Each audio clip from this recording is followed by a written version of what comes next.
who think that Romney, who like Santorum's views. So there's somewhere in there is a subset of women. Or they're not paying attention to him yet. Well, I wouldn't assume that, but I do think there's a possibility of a subset there that is just very conservative. Yeah. Thaddeus McCotter is a Michigan congressman. He was a candidate for the Republican nomination for president himself until he dropped out of the race in September and immediately endorsed Mitt Romney. Congressman McCotter, thank you very much for being with us tonight. We feel honored to have you here.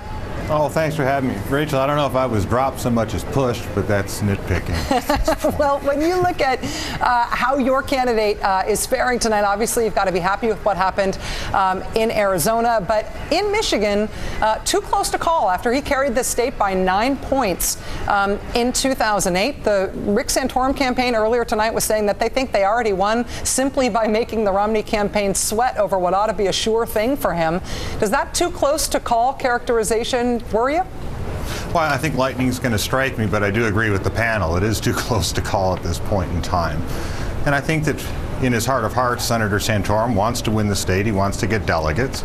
As you know, and the panel knows, Michigan is proportional in terms of our congressional districts. You get 2 per congressional district, you win. And so at the end of the day, there's 2 issues that'll be facing whoever comes out of Michigan. What was your overall vote total? And then what was your actual delegate count per the congressional proportional delegate allotment? So I think that in the final analysis, we in Michigan know that we've played a very critical role. Whoever comes out, our responsibility at that point is going to be to try to bind up the wounds of the party, try to unite behind whoever the nominee is, and try to put forward a positive message for the voters on the economy, especially so that they can consider Republicans in November. Congressman, compare the situation now as we go into March with what it was like in November of last year. And actually November of 2010 even. Let's go back a bit further.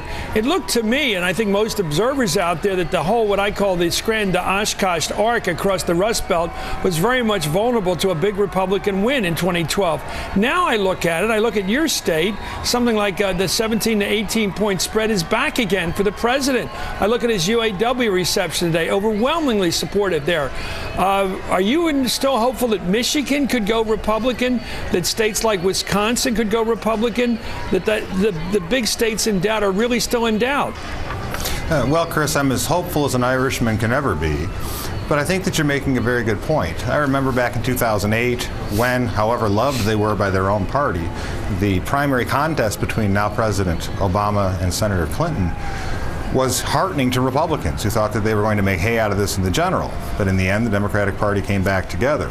In the Midwest, which we like to refer to as the manufacturing base, the issue of the economy and the issue of the Republican approach, and in all candor we have to say this, is being problematical if we continue to look backwards as to what happened with the auto industry as opposed to forward with what needs to happen to make it continue to be globally competitive. So you're sticking to your guns, Congressman?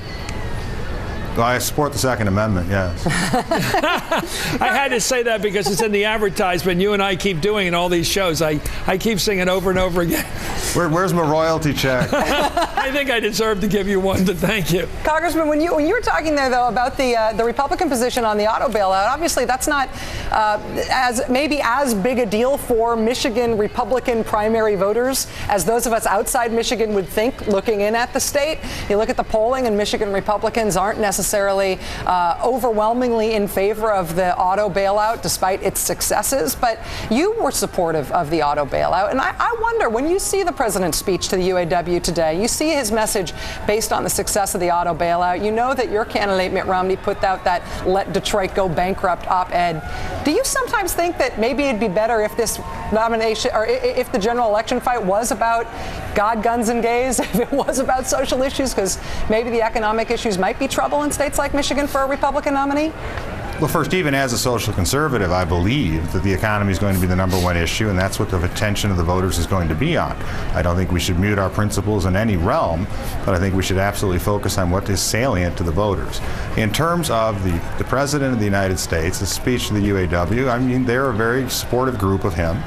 It also goes back to the fact that he picked up from the original bridge loan the president put forward.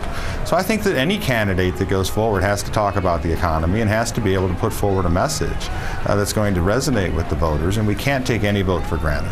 Congressman Ed Schultz here. The bottom line here on the automobile loan is that jobs were saved, the industry is thriving, and Mitt Romney is out there parceling method on how it was done.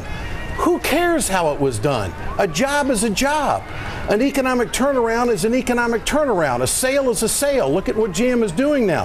How does Mitt Romney get around this? How does he turn to the American people and to the wage earners of America, if he is the nominee, and say, you know what, I can do the same thing? Is it about method or is it about jobs?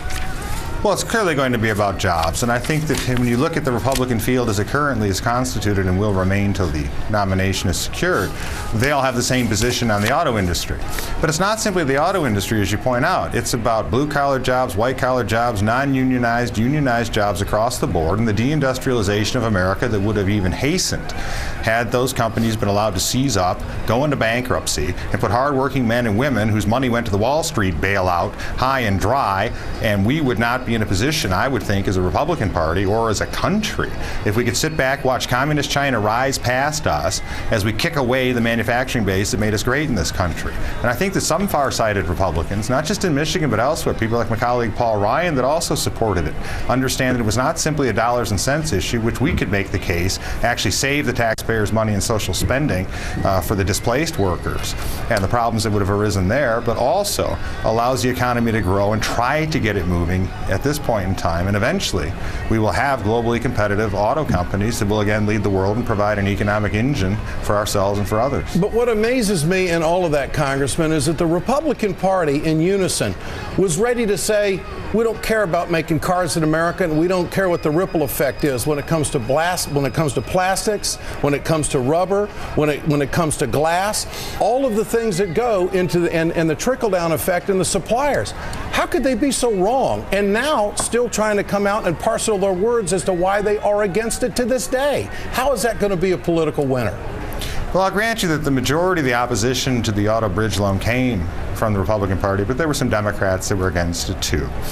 And I think that when you look at the base Republican voters throughout the country, they do understand that we need to make things. We need to farm. We need to manufacture. We need to have a healthy, vibrant economy. So with the rank and file Republicans, I think they understand it. Now, when you also look at what happened with the bridge loan, as we talked about at the time, President Bush authorized that money to come out of already appropriated funds that were targeted to the Wall Street people who caused the problems in the first place.